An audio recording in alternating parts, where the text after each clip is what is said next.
ये इतिहास है उस वैदिक सनातन धर्म का, युग युगांतर से जीवित ये कहानी है उन महान ऋषियों मुनियों महापुरुषों की। ये सामर्थ्य है देवताओं के महान अस्त्र शस्त्रों का, जिनके चलने से कभी भूकंप तक आ जाते थे, सौरमंडल से उल्कापिंड तक गिरने लगते थे।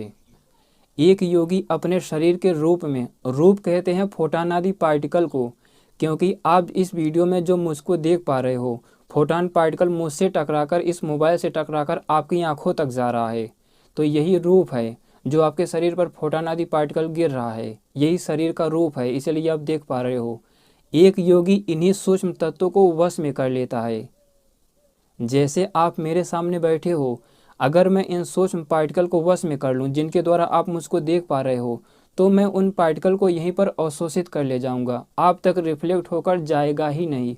और जब फोटान आदि पार्टिकल रिफ्लेक्ट ही नहीं होगा, तो यहीं पर आपके सामने मैं अदृश्य रहूँगा, आप नहीं देख पाओगे। लेकिन उसके लिए बताया ना मैंने, पार्टिकल फिजिक्स का बहुत बड़ा वैज्ञानिक होना चाहिए।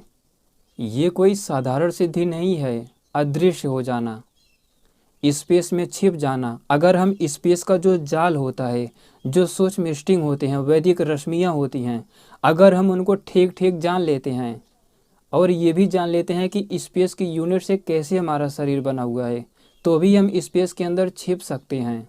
अदृश्य होने के कई तरीके हैं, अभी आगे भी चर्चा की जाएगी।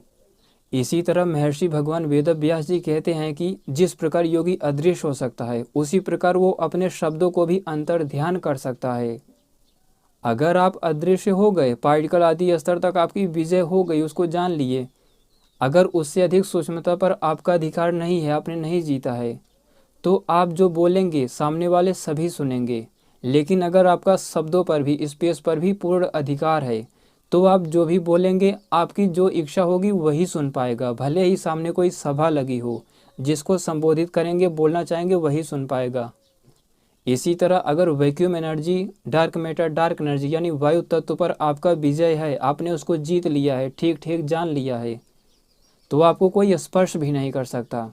अन्यथा अगर आप केवल अदृश्य हैं, पार्टिकल आदि को वश में करके, तो आपसे लोग टकरा जाएंगे, आपको लोग स्पर्श करेंगे। जब वायु तत्व को वश में कर लोगे, तो ये भी सिद्धि आ जाएगी, फिर आपको कोई स्पर्श भी नहीं कर सकता।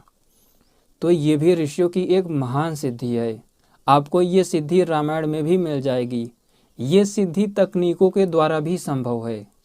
रामायण काल में इंद्रजीत हो गया, उस समय के बड़े बड़े ऋषि मुनि हो, या फिर महाभारत काल में भी ऋषि मुनि, ऐसा अनेक जगह जिक्र है। टेक्नोलॉजियों के द्वारा भी ये संभव था। हालांकि ऋषियों के लिए, देवों के लिए, असुरों के लिए, इन लोगों के लिए ये सब बहुत सामान्य बातें थी। निश्चित रूप से हम लोगों के लिए एक चुनौती है उस सूक्ष्मता में जाकर सबको समझना, अदृश्य होना। लेकिन उस समय के असुरों के लिए, देवों के लिए, मनुष्यों के लिए, नाग वर्ग के मनुष्यों के लिए, गंधर्व वर्ग हो गया, वानर वर्ग हो गया, पक्षी वर्ग के क्षत्रियों के लिए, उन सभी मनुष्यों के लिए ये सब सामान्य चीज़ें थी। सभी के लिए नहीं, लेकिन उनके बीच कुछ बड़े बड़े वैज्ञानिक योगी हुआ करते थे, उनके लिए ये सब संभव था।